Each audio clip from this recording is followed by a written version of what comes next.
არის ჩვენი ტრადიციული წარმოება, წარმოებთ იმერულ ყველს, რომელმაც გაიარა რამდენიმე ნაბიჯი, შემოწმებულია ეკოლოგიურად ჩვენ მოსახლეობას, საქართველოს ყველა რეგიონში ვაწვდით ჩვენ ყველს.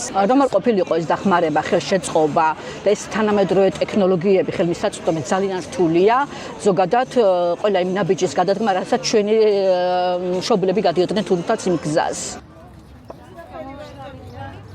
ჩავერთე რამდენიმე პროექტში დავფინანსდი და ეს საქმე, რომელიც კერძოდ ხელით კეთდებოდა, ეხლა უკვე ძალიან შესულუქდა, გამრავალფეროვნად და გაადვილდა ჩვენი საქმიანობა, ჩვენი პროექტების დაფინანსებით, რადგანაც მივიღეთ საწველი აპარატი, ძის დამუშავება ახალი ტექნოლოგიებით და ძალიან სასიამოვნო გახდა ეს პროცესი. ერთ-ერთი პროექტი იყო სლოვაკების პროექტი.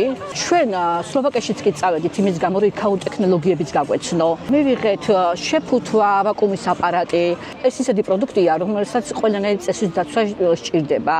მივაწვდე ინფორმაცია ჩემს გარშემომყოფ ჩემს მეგობრებს, ჩემს ახლობლებს, რომ ისინი ჩართული იყვნენ ამ პროგრამაში და სხვათა შორის ძალიან დადებითად და ძალიან კარგად მიიღეს ეს ყველაფერი და ჩემი სამეგობრო წრე ძალიან გაფართოვდა და ძალიან ბევრი ადამიანი ჩაერთო ჩემი სამეგობრო და ჩემი მეგობრებიც მისდევენ ყველის წარმოებას, თუმცა იმდენად გათამამდნენ და გაფართოვდა, რომ სხვა სახის ყველის წარმოებაც კი დავეწყეთ უკვე.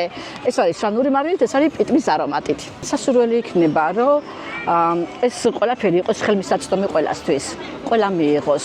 თუნდაც დაფინანსება, თუნდაც იმის გამო, რომ უფრო მეტად გაამრავალფეროვნონ თავიანთი პროდუქცია და ხელმისაწვდომი და უსაფრთხო იყოს ყველასთვის.